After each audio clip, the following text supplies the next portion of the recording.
सब में नजर आएंगे। जहां समझौता होने लगे वहां पर ऐसा नहीं होता है कि हम शरीयत को से बगावत करके, शरीयत को छोड़ करके हम अपने मनमानी करने लगे। नहीं, दीन की खिदमत कीजिए, खूब की कीजिए, लेकिन शरीयत से समझौता करके नहीं, शरीयत पर अमल करते हुए, शरीयत के दायरे में रहते हुए खूब खिदमतें कीजिए।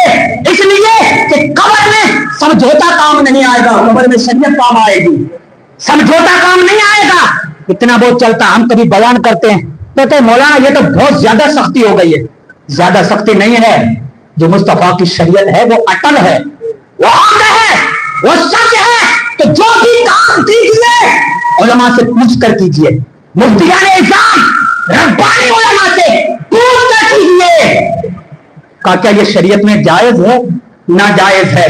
हमने 4 साल पहले एक ऐलान किया था, याद है? हमने कहा अपनी ज़कात शहर के अंदर लगेगी, बाहर न लगाई जाए। और इस पर जितना जोर मेरे ख्याल से मैंने दिया है शायद ही किसी ने दिया होगा। आज तक मैं कहता हूं दावे के साथ दमके की चोट पर लोनी शरीफ का चंदा मेरे पास आया, कहा हजरत आपने 10 साल तक रोटियां खाई, चंदा करवाओ।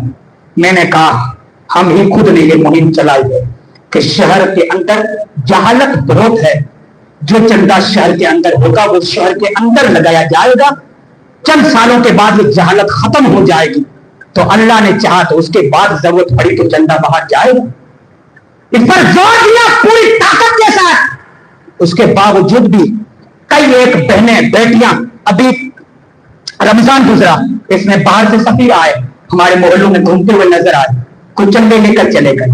कई ऐसे लोग आते हैं आकर के बाहर का चंदा करते हैं, चले जाते हैं। हमारे शहर के अंदर इतनी जहालत है, इतनी जहालत है कि अगर शहर के अंदर उस पर गौर किया जाए तो 2-3 साल की ज़कात को इकट्ठा किया जाए, सदका तो फितरात को इकट्ठा किया जाए, और जो फजूल खर्चियां होती है उनको रोका जाए, और सारी की सारी रकम तालीम पर खर्च की जाए।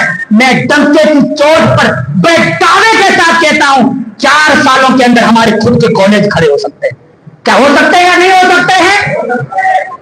हमारे खुद की स्कूलें ऐसी बन सकती है जो शरीयत के दायरे में हो।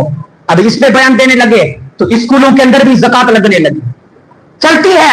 शरीयत में क्या है कि ज़कात उन मदारिस में लगाई जाए जो दारुल उलूम हो, मुसाफिर बच्चे पढ़ते हो।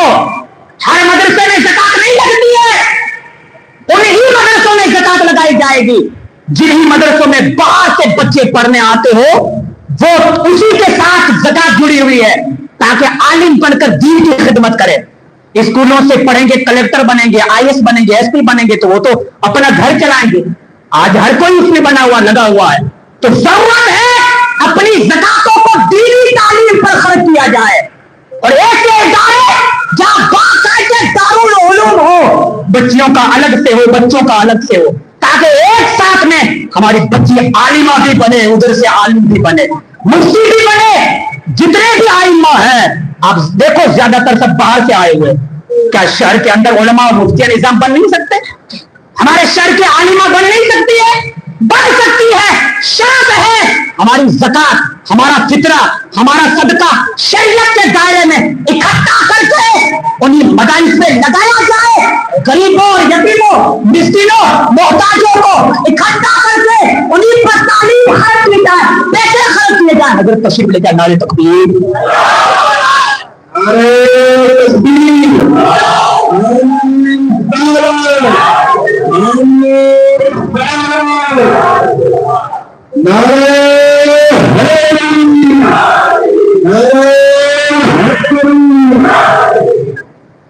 बातें कहां से निकली थी, कहां चली, कहां पहुंची हो मुझे भी याद नहीं रहा बराबर से, लेकिन चंद तरफ की बातें मैंने अर्ज की है। अब मेरे ख्याल से जो बातें ज़हन में आती गई मैं बोलता गया, मौजू क्या उठाया था, क्या कहना था, कहां निकलना था। जिस तरफ रुख करें उधर तरफ से कमजोरी ही कमजोरी दिखाई देती है। इसलिए कौम के प्यारे भाइयों, अगर आप सब नौजवान 2 मिनट के लिए आवाज बंद की यार सुन लीजिए, 2 मिनट के लिए, 2 मिनट के लिए, 2 मिनट के लिए यार, प्यार से सुन लीजिए यार, मैं ठंडे लहजे में कह रहा हूं, सुन लीजिए। अगर हम सब चंद साल कोशिश करें کہ اپنا پیسہ